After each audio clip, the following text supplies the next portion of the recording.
It was May 1945, and the whole of Europe lay in ruins, with the extent of the years of occupation only now becoming apparent, especially in Germany's neighboring countries. No wonder, then, that a feeling of revenge and reparation arose in many countries. Several states demanded monetary compensation, but others went even further and demanded the annexation of German territory. On the one hand, as compensation for the war damage, but also to contain the future threat posed by Germany. Everyone is probably familiar with the westward shift of Poland, and I have already made a video about the Dutch annexation plans. But today, we're looking at one of the less well-known plans. The Netherlands' southern neighbor Belgium also pursued a similar strategy. As early as 1945, numerous voices were raised there calling for the partial annexation of the neighboring German territories in North Rhine-Westphalia and Rhineland-Palatinate. These demands became louder and louder over the years and were considered a foregone conclusion by many observers. But then came a surprising turnaround, and Belgium suddenly no longer wanted the territories. There were now only minor border adjustments, and some German villages became Belgian. So what were the Belgian annexation plans all about? Why did Belgium suddenly change its mind? And which territories actually switched sides in the end? We take a look at all these exciting questions in today's video. Have fun! This is not the first time in history that Belgium has considered annexing German territories. The same thing happened after the First World War and was actually implemented. Under the Treaty of Versailles, a number of municipalities, including Eupen, Malmedy, and Saint-Vith, were ceded to Belgium. This is also the reason why there is still a German part of Belgium, in addition to the Flemish and Walloon parts. Part of the important Vennbahn also went to Belgium. This railroad line was once one of Prussia's most prestigious objects and played an important role during the war as a deployment and supply route. As many of the territories annexed by Belgium lay to the east of this route, it argued that it also had to annex the railroad line in order to guarantee supplies to the communities. And the Belgian proposal was agreed to in the Treaty of Versailles. The Belgian state then became the owner of the railroad line and its stations between Reren and Kalterherberg. This resulted in the creation of several German exclaves, which would later play an important role. In the period that followed, however, the country declared itself strictly neutral and hoped to be spared from German aggression. However, as in the neutral Netherlands and Luxembourg, this was of little help against German aggression. On May 10, 1940, Belgium was attacked by Germany without warning, marking the beginning of the Belgian campaign. Germany repeated its tactics from the First World War in order to advance into France. This was because the extremely heavily fortified Maginot Line was located along the Franco-German border, which it could bypass by advancing through Belgium. In addition, Belgium's flat and open landscape offered good conditions for the rapid advance of the German armored divisions, which could surprise and divide the Allied forces. Revanchist considerations also played a role, as Belgium annexed German territory after the First World War, as explained above. Germany was also very successful here with its blitzkrieg tactics, and Belgium was defeated and forced to surrender in just 18 days. While there were certainly some groups that collaborated with the German occupiers, there was a great deal of mistrust of the Germans among the majority of the population, especially when they began to deport and murder around 25,000 Jewish citizens of Belgium.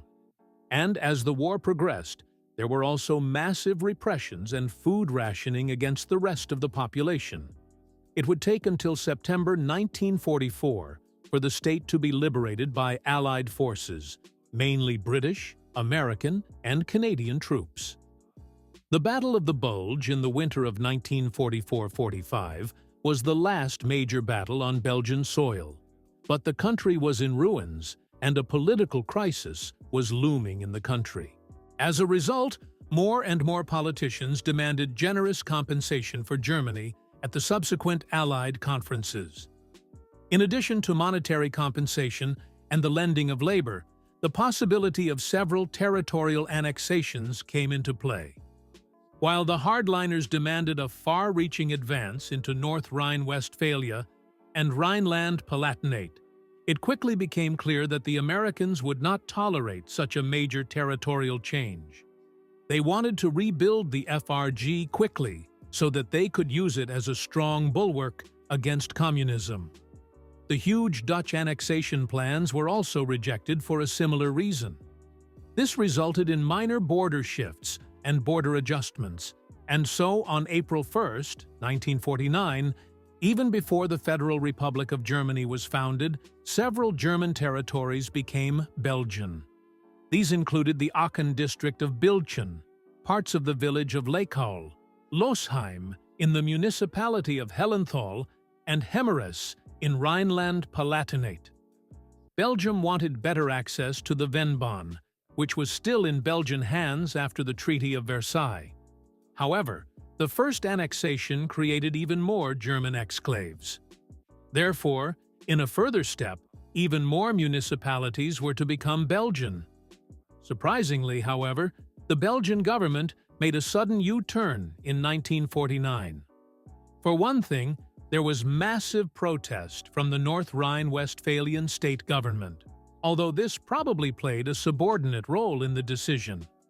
Many politicians in the Belgian government now saw the annexation of these few villages as simply unnecessary. There were no plans to reopen the Vennbahn, as this would have cost an enormous amount of money that was not available in the post-war period. Accordingly, the incorporation of the surrounding territories was no longer necessary. Furthermore, the Belgian government did not see any support for these measures among the majority of the Belgian population. Many were rather afraid that the German-speaking community in Belgium could be strengthened, which could lead to further social unrest in the country. Belgium therefore refrained from any further annexation plans, and almost 10 years later even decided to return all the territories that had already been annexed to Germany. Non-Getueid, this led to the German-Belgian Border Treaty of September 24, 1956, in which it was decided that Belgium would withdraw from the remaining territories within the next 2 years. And so, on August 28, 1958, all previously incorporated villages became German again, with a few exceptions which Belgium continued to retain. The village of Losheimer Graben and the western part of the municipality of Lekau, as well as some of the surrounding forests, were surprisingly excluded from this restoration. These areas remained in Belgium, as did the areas already annexed under the Treaty of Versailles, which Germany had briefly recaptured during the war in 1940. This gave rise to the German-speaking community of Belgium, which still plays an important role in the country today.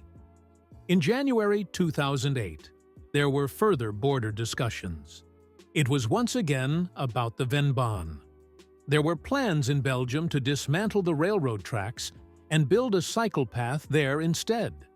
However, there were also fears that this would mean losing the territory with the communities located there. There is no precise information in the previous border agreements as to what would happen if the tracks were dismantled. However, the Belgian Foreign Ministry and the Foreign Office agreed that the treaty borders would remain as they were and that there would be no further border changes. Fortunately, the time when every square meter of border was fought over was over. Both states were now part of the European Union, with mutual borders no longer playing too great a role. And so, the Vennbahn cross-border long-distance cycle route between Germany, Belgium, and Luxembourg has now been created, covering around 125 kilometers. It runs from Aachen through the High Fens Eifel Nature Park and the Ardennes to Ulflingen, and is a real highlight of the region. In some places you can still see the old Prussian tracks, but otherwise it has become a symbol of European unity and cooperation.